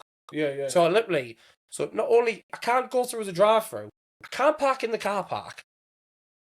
So I'm going to park in the town centre and walk over. Next time you're hungry, just go on Caroline's car. I'm just going to let the balls roll on the van and just go up the curb. If anybody says you shouldn't be doing that, I'll go, well, you shouldn't be letting 40 million Uber drivers who can't drive anywhere park in there and block all the bloody everywhere. When you go in there, right, I think to myself, it's busy in there. But then you drive past It's them, not. It's like no one in. They're all like Uber Eats drivers, aren't they? Yeah, that's what it is. Mad, man. Mad. I don't know why we're talking about this, because I'm starving now. I might Uber a Mackey's. I'll add You've just been talking about me. yeah, since I can't drive in my van. Bastards. Yeah. Fucking Ronald. I don't even think he's a thing now, Ronald. The Hamburglar's still there. Yeah, the Hamburglers, but no Ronald. Ronald's fucked off now, fucking clown. Well, yeah. So, who's your next one? And then just say, have you got it penciled in? For next one, Monday. Yeah, I don't know if it's Monday. After the weekend, Mr. Amanda is coming to record his first episode. Before then, we're going to do our first episode, Mr. and Mrs. B. We're going to record that. I don't really know. I've got a couple of people to speak to and see when they want to come on. Obviously, it's a hard one because I work weekends, so I'm never available on the weekend. But obviously, a lot of people do midweek. So I think it's going to have to be a lot of midweek. If people are off during the day, great, or have a day off, great. But it's going to be more like midweek evenings. It's just finding people with the schedule. But I've had a few comments on saying, I'd love to do a job. Yeah, of course you can, yeah. And to be fair, we only need an hour. Yeah, exactly. As long as I can have everything prepared and charged up, not like this one, then yeah, I'll just pull someone in dead quick, go, let's do an hour, just hit record straight away, let's just chat shit. Happy days, like the mate of mine who's a singer, he's worked with me a few times, Anthony Chisman, he jumped on straight away and he went, I'd love to come and have a chat with you, and there's other people, so whoever wants to come on, you know, I'm going to ask again on the Facebook page, anybody fancy coming to do one, you know, let us know if you're available midweek during the day or midweek evening. And if somebody goes, oh yeah, I'm up for it, I'll go, right, message me, let's sort it. And just, the more episodes, I want to make sure I've got at least one out per week, which is, Mr. and Mrs. B is always going to go out every week as well. So that's going to be the bare minimum, is that one. But ideally, I'd like to have Mr. and Mrs. B and also another one like this going out. So 2 a week. And if it gets to a point where, like, loads of people are going, I want to come on, I'll just release episodes. I won't have a set time where I'll do it. I'll just go, no, we'll just bang them out. When we used to do them before, me and Lewis, so we used to do one every fortnight, and then the end of the month we used to do like a special guest.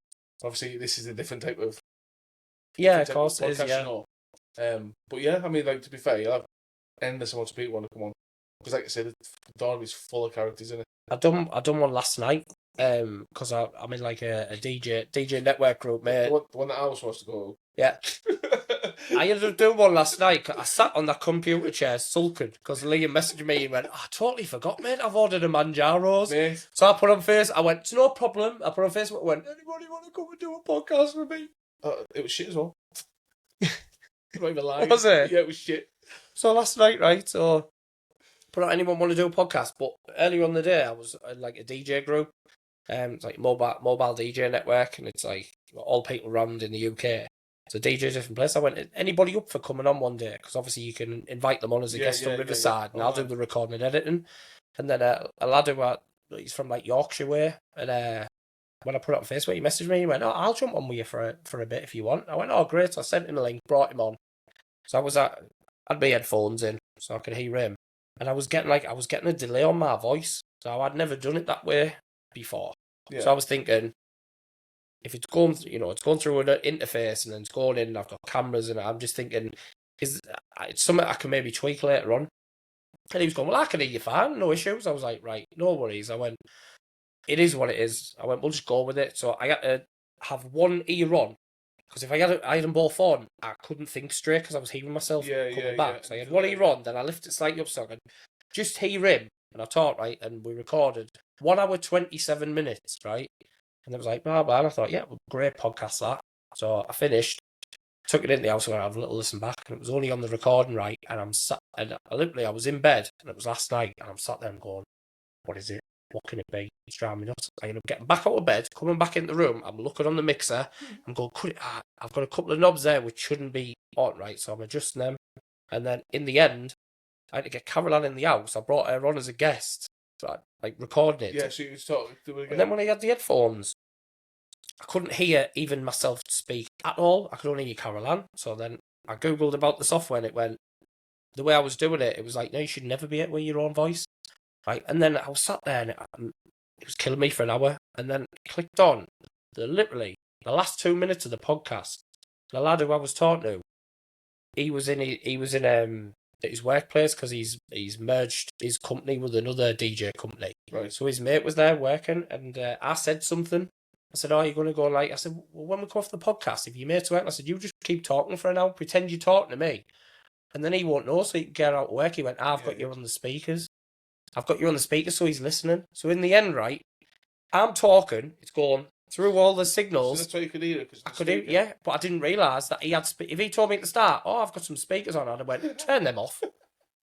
That's like when you go on the radio. You know, when you hear people on the radio, Yeah, they say turn the radio off. because it'll loop. Yeah. So that's what it was doing, and I didn't realise, right? And so an hour and a half podcast gone, and I was like, "Oh my!" But with that there straight away with the stuff we talked about, it was crazy because I looked at it, I was like, "We'll have to do it again one day," but I don't want to go on and think myself. If we talk through all them subjects again, it's as if it's scripted, then it sounds like wrong. I don't want things to go wrong, but because it's early stages, I don't mind teething problems because it's real. Yeah, but the thing is, though, mate, like it's the same with everything. Like, look at that wedding that you did, where the generator went wrong. Oh yeah, there's always something out of it that you think, do you know what? That's alright though. yeah. It's like that's real life at the end of the day. Like you watch everything you watch on social media, TikToks, and it's too perfect. Everybody thinks, "Oh, they what a great life," and you're like, it's not. It's not like people. You can guarantee, right? I mean, Mr. Romanda, I can guarantee he does videos, plays it back to himself. He's like, "Oh, I'll do it again." Yeah, it's like take 5. Do you know what I mean? Yeah. I've the cupboard and everything. Take 5. I've done it with a business once before. I don't like that video. Redo it, and it is, but like that side. But with this, because I'm not classing this as like a business. I'm like it does. I want it to be raw, where it's like if I do something wrong, I'd be like, yeah, we've lost. We've lost camera 3. Isn't it crazy? I've said that. Reconnect. We've lost camera. Connecting you to the studio.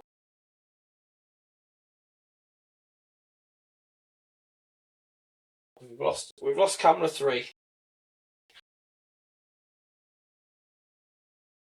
Yeah, for this a little bit, we'll just split the screen. Yeah, be right on it. Be right. See, Mads, that's what I've just been saying there. It's like real life stuff, but these are all sort of issues I think we have to solve. But to be honest with you, where this room is, I think I could do with putting a Wi-Fi booster in here. Yeah, to give you better. To give us 100%. I think it's a must. To be fair though, mate, like I said when I come in, it's like you've done a really good job of it. Yeah, it's not really bad to be fair, because it was originally we didn't have. Obviously, this wasn't here originally. That wall in the middle wasn't here. It was one big open room. I had the pool table in the middle, and that socket on the. I've been lucky, to be fair, we're landing with this, but we had a socket up there that was for the pool light, so I made sure that was fitted. It took me 3 weeks to build the whole shed. And I just got all the wood delivered and then I just went, right, I'm going for it. And I built it on my own. So that's why it's all wonky in there. I mean, to be fair though, you roofer the wine, or you were? Yeah, well, originally, I'm a plumber by trade. Oh yeah? Yeah, by trade, yeah. Oh yeah? Left school. As soon as we left school, obviously we left school in June/July, GCSEs. In September, I'd done 5 years in Hartlepool College, plumbing. I've done all my MVQs, level 1, 2, 3. So you went from fixing leaks in people's kitchens to fixing leaks in people's rooms? Yeah. Swear I don't. Hey, good transfer skills, mate. That's what can you say? But we had the pool table, and then I wasn't using it loads, but to be fair, it happened during lockdown. So obviously I was using. So when lockdown come out, I wasn't using it as much because I was like, someone come up with this concept in lockdown, right? And I was actually playing. I was in a pool competition, right, with other people in their man caves, and we were playing against each. You were drawn against somebody. You were playing pool against somebody. How Right, great concept. So what you did is, right, so you get drawn against your opponent, then you'd connect up with them. So a bit like a video call, but it was through their software. This guy, so he was sat managing the pool competition. It was like Friday night. I made a fortune. But it was free comp. It was free. So it was like free. It went. Yeah, it was only for a laugh, but I think you could go and pay one. So this is exactly how it worked. So I think you either drew or heads and tails. I don't know how it was to decide who breaks. It was first to three. So you're on video calls. So you made sure the rules were your camera has to show all of the tables, so none of the area of the table is missing. Right. So that's fine. So I had it mounted up in the middle on the table, same with your opponents. But then I linked it into TV, so I could see. Obviously, I had the phone, the camera was up there, and the TV was there. So then what happened is decide who broke. So I'd say it was me. I get down and I broke off, and say I don't know. Say I potted a ball. So I was like, right, I broke off and I've potted some balls. Then my next shot from there is I had to go for the colours I had the most of. Right. So say I broke. So if you put a 2 yellow, you'd have to play both the reds. Yeah. So then I'm on reds. Yeah. So then what I do is I go right. So I have to go for reds. So it was like basically you've got to work. As soon as one of your colours has gone, obviously you can go for the black if it's in that visit. Yeah. So like I go down and go right. So I've pot 2 reds or whatever. I've got to go yellows because that's the biggest one there. So I go down. I'd pot a yellow, and then I'd miss. So I've still got mostly yellows, mostly reds, less yellows, and then it'd be their turn. So I'd be like, right, so then they break off, and say they didn't pot one, it'd be back on me. So now I'd have to go, right, I have to go for whatever's the most. Right. And that's how you done it until eventually you got, so say I turned around and went, right, I've still got mostly yellows. When I get down, I pot all the yellows. I can pot all the yellows and then pot the black. But if I'd have got down to the black and I missed the black, next time it was on me, I've now got to go on to the reds before I've touched that black. Because it's the most. And that's how we done it back and forward. That's a good concept, to be fair. It was mental, but it was good, like. But I mean, your game goes on quite longer than, obviously, put all the balls before you put the black. It was good, like, but then lockdown went, so that wasn't happening. I wasn't really using it as much. And then we were sat chilled in here one night, and it was literally just after Christmas or just the New Year, and then we was sat in the shed, and then I was saying to Caroline, she was going, why don't we sell the pool table? I said, I'll tell you what, I'll make you a deal, because she was on about, she said, it'd be nice to like have it a bit more cosy and whatever, and I said, I'll do you a deal. She went, what? I went, we'll sell the pool table. I said, if I can put a wall right down the middle, I said, on one side, we can put a nice settee, nice TV, make it nice and cosy. I said, but in the other side, I want to turn it into a nightclub. And she went, what do you mean? I went, I want it like a mini nightclub. We'll put the decks and all that in. She went, right, deal. I was like, right, no worries. So we just sat chilled. And anyway, so like about an hour later, she was like, I'm going to go to bingo with sister-in-law. So I went, yeah, no sweat. So she set off a bit early.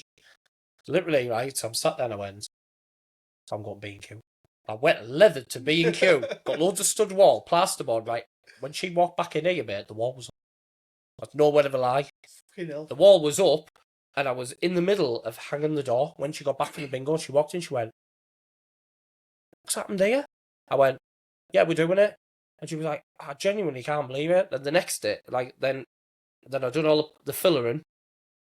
Then obviously in here it was like white seal and everything, and I went around. She went, so what do you want to do? I said, I've got this vision in mind. I said, I want to paint everything black in the nightclub room so it's dark.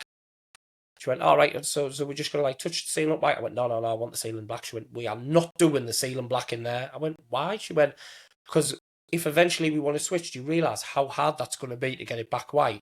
And I went, that'll be all right. So I just rolled down my black, and I just went for it, and she was like, I'm going to murder him. And then we done that, and then all the we drew all of that is UV. What is it? Oh, that's all UV on the wall. So what we come up with the idea, we named it Decades. The idea we're going to start, so it goes 50s, 60s, 70s, 80s, 90s, and noughties, and everything on the wall that is around the area, and the lyrics and the genre of musics that are in that zone. Yeah. Is all from that era. So obviously your 50s, there's your 50s car, your jukebox.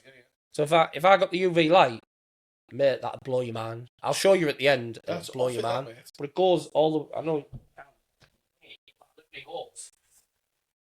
All the way down. All the way around. I've even got the Facebook one because it come out in 2000s. That's off it, that, mate. Everything. Then we had a laser up there. I had a TV up there to do like video DJing and karaoke. I had the Dexter over there. I had 4 speakers. My DJ speakers. Yeah, proper speakers. Yeah. And yeah, we had it as a nightclub room. And then it went. Then we had a settee in there. We had an opening night for the nightclub, right? We invite like friends and family round. What we actually done, because we called it Decades, so we said we're going to do a fancy dress opening night, right? We actually got some wristbands printers, and we put them in envelopes, right? And I drove around daft o'clock one night, like at midnight. I went to every single address I knew were coming, right? And I posted them through, right? So when they turned up, they had to show the wristband to get in. I'm not even joking. We done a fancy dress night. I'm doing like a big like grand opening. We had some good parties in here. But then obviously the business expanded, so it started getting used more like for storage and stuff like that. And it literally was storage until like it was a couple of weeks ago that we ended up accumulating another storage unit to put some of the stuff in. And then literally we just everything come out. And that was at that point I went, because she was saying, I said, what are we going to do? I said, because we can pretty much like empty that now. I said, and have nothing in there. And she was like, I wouldn't mind having a craft room because I like doing my crafts in like my own little room. I went, first room's your craft room. I said, right, but in the back room, I said, I want to put a little wall divider on. So this got shot up just for this. I went, little wall like that. I said, we'll curtain the rest of it. I said, we'll have a little bit of storage, just to put some camping gear and stuff like that in there. I said, and I want to do a podcast room. She was like, right, deal. And literally, mate, we were like that, hoying the gear out. Get it all out. We binned all sorts from the business, like what's old and we never used it, and then just turned it into this. But like, mate, it's been all sorts. I swear down. No, but the thing is, that's the beauty of it, innit? It's you built it for a purpose.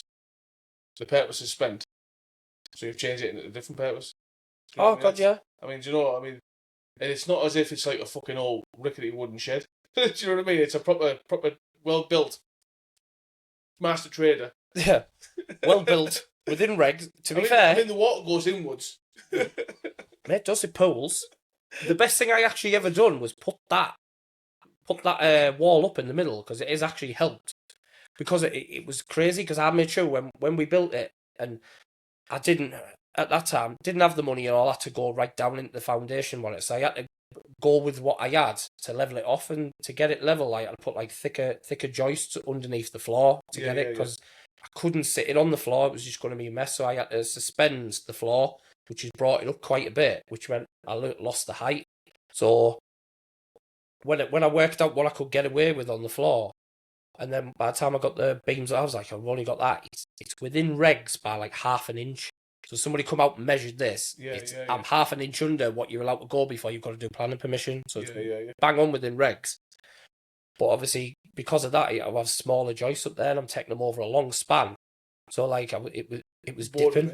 So when I've got that wall in there, I made sure I was like, I acroed it up to pushed it back up and got that wall in. But then this one help this side. It's still a decent sized room, so it's pulling a little bit. And this is push it up, but there's still a little bit of pull, but it's a rubber roof. So it can be a pond. Yeah, it can do what it can fill up all at once because it's just like a pond. It's like a pond liner, isn't it? Rubber. Do what it wants, not bothered. I thought you could obviously. I said to you, I thought you were a roofer by trade, but obviously your heads are every day, don't you? It's like fucking hell, dude. Swear down.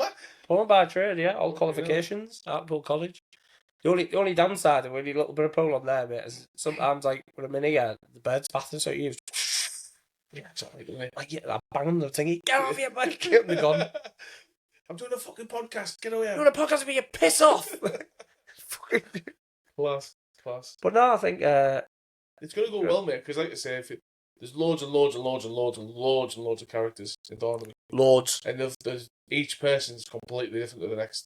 Do you know? So you'll do well with it. You'll do well with it. Oh, 100%. I've had people like message me, a mate man, Richie Kenyon. He's just opened up his own like aquarium shop, selling like fishes and everything to do with fishing.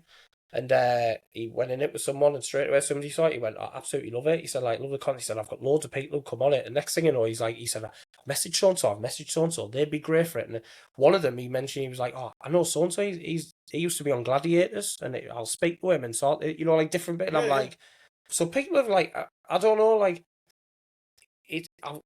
ever since we sort of said this is what we're doing, it's only been positive. Where like sometimes people go in and they just go, nah, you know, you have that negativity, but this is like it's been positive. Do you know why, mate? It's because it's a local thing. That's why. Yeah, So definitely. see, people like seeing stuff in the community, don't they? Yeah, Do of you know? course, yeah. And it's sort of like if you can give a little bit back to the community about listening to people's stories and do you know like where people come from and like the I don't know, the struggles growing up or whatever. Do you know whatever they're gonna say? It's real, innit? Of course it Do is. you know what I mean? It's not as if they're saying, "Oh, well, I've lived in Thornbury all my life," but we live in Wynyard, mate. You know what I mean? do you know what I mean? It is, It's yeah. sort of It's like real people. Yeah, of course Real it is. people, Of course it is. real stories. I mean, one of the ideas I had with Carol Ann, but she, to be fair, told me, yeah, it's not a wise idea, is I said, you know what'd be good? She went, what? I went, why don't I do some episodes? I went, of like gossiping Thornaby, and she went, just don't do that. No. And I was like, I said, why? She went, do you really want to be? She went, like, somebody who sat talking about your gossip. He said, yeah, half the gossip isn't true. So then you're like outing it and make it.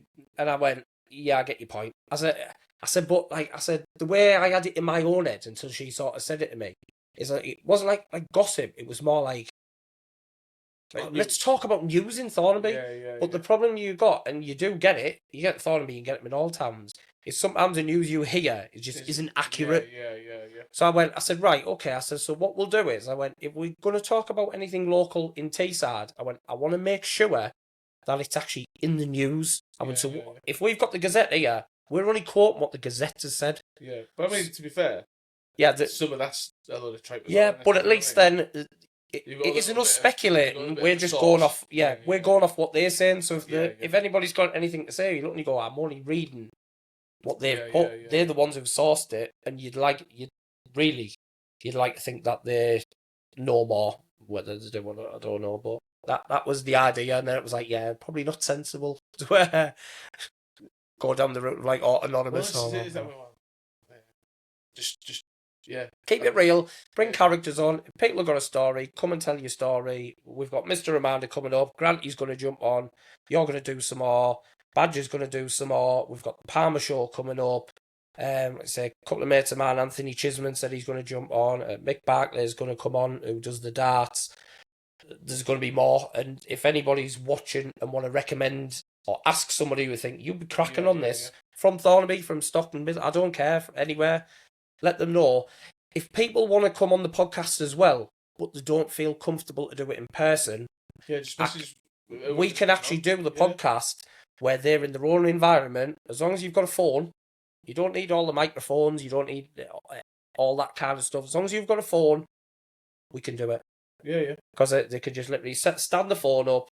I'll send them the link, bring them on the podcast. I'll do all the recording my end if they feel more comfortable like that. Because I know a lot of people, again, have anxiety issues where they couldn't really do this. But if they really want to, they want to do it from their own comfortable environment, we still have the capabilities to do that, so we can do that. Yeah, well, I mean, that's ideal. Because I like to say, if people have got a bit of anxiety or they don't want to go out because it's raining or whatever, do you know, and they still want to sit, like, tell the story, put yourself on that. Yeah. Do you know what I mean? Exactly, that's it. Just make sure you plug your power bank in. Make sure you plug your phone in so you don't lose your camera like one knobhead has here, because their camera's gone off, which was my phone, and it's my own fault, to be fair. Well, I tell you, mate, the fucking setup you've got, class. Honestly, class. Getting there. Look, for something that you just set up, like mega. Honestly, I told you. You pay good money for a setup like this, so for these, Well, I to be honest with you, when you said you went, oh, it's expensive, and when you told me the figure, I was like, how long was that for as well? An hour. An hour. Jesus Christ! It's cheap if you do a block booking, but then you're sort of committed to do the whole block booking. You know what I mean? So if you get on there and you do an hour and you realise, oh, it's not really for us, that type of thing. But you pay for a block booking, you've got to make the most of it. But you sort of feel uncomfortable doing it. You know what I mean? I suppose that's it. A lot of it isn't like, because you look and you go, the price you were saying, obviously, for an hour.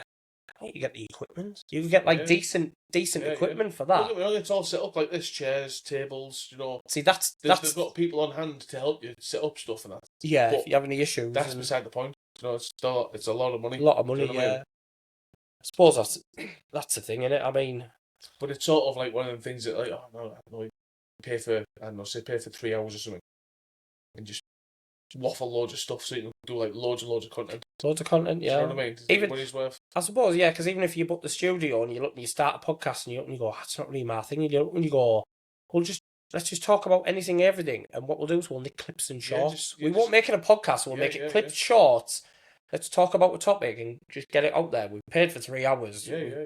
I've lost half my arm because of it. and half your liver. Yeah. But to be fair, mate, when you're doing TikTok, you see it all the time. They're just like 10-second clips. Do you know? Yeah, and how many could you? How many of them can you make? With the link to your podcast in the bio, it's just doing loads, mate. Loads. So you only need that one viral clip. Get a couple of good actors. Which, yeah. You'll be paying. That's pretend to cry, and then let's talk about something like that, just to capture that moment when they show you crying. Yeah, it is, isn't it? But yeah, I couldn't believe it when you said about that, and I was thinking like, oh, Jesus, I wept. Mate. Fortunes. Like, to be fair, we've spent a few quid on it, but like certain stuff like the mixer, already had that business. Yeah. The laptop, well, when it first started, it wasn't with this laptop. I have just bought a new one for work. So that's sort of irrelevant because we had the other one.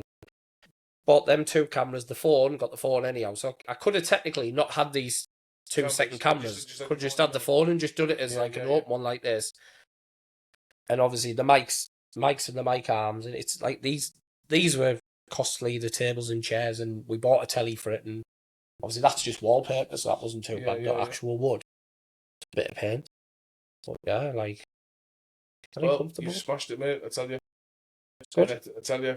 Yeah, be getting shared on Mark, because obviously it's my avenue, isn't it? You know what I mean? Of course it's, yeah. But yeah, if you've got any questions for me, or questions for him, then just add them in, man, because... Yeah, we're 100%, Liam, he'll definitely be back on. This is his cup of tea.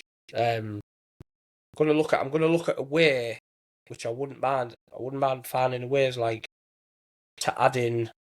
I don't know if I could get away with adding, like, because I'm looking at the minute, it's very limited to 2 people, so I'm wondering if I could find a way to angle it, even if I use my computer chair over here and have these 2 chairs to have 2 people on or something. So we might try and do something where, because obviously you said you do podcasts with your mate, or your mate might come one day and we can try a few things out, but we're going to try many things. Have you got questions for Liam? Because he's definitely going to come back on. Chris, right? I like ideas. This is a good idea, this. Do it. Do you know you can send a link, don't you? Yeah. To my phone so I can do it wirelessly. Yeah. I could be doing a dip. And you send it to the link to me so I can do it wirelessly while I'm actually in the water doing the dip. Let's do it.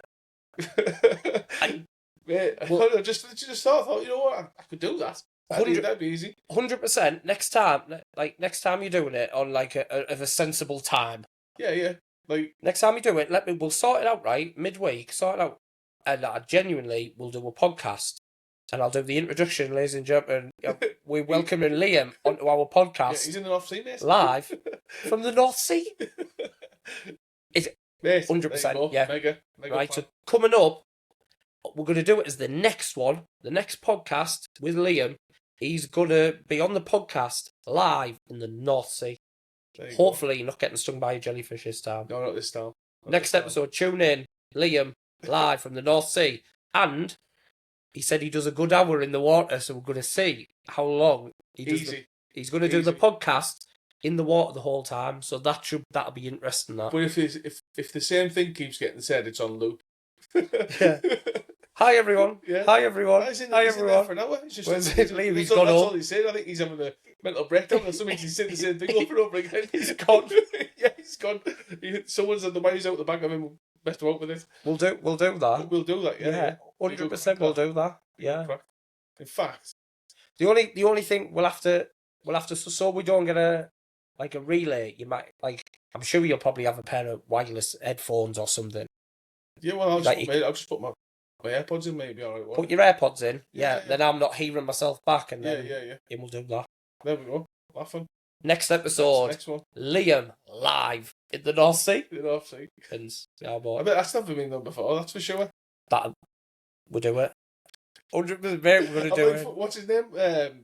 Local Bob. Done one in the fucking canoe. What's his name? From Seaton Crew. Oh, John Darwin. Yeah, Seaton Canoe. Seaton Canoe. Do you know what? It's my mate Stephen. He's the one that actually put the sign up for that. What, the Seaton Canoe Yeah, the sign? Seaton Canoe sign. Yeah, Yeah. I have seen that. It's brilliant. That. Yeah. Next episode, Liam live in the North Sea podcast. There you go. Thank you, everybody. Here we go. Right, so part 2 coming up. Thanks for watching the Unmuted Voice podcast. 1,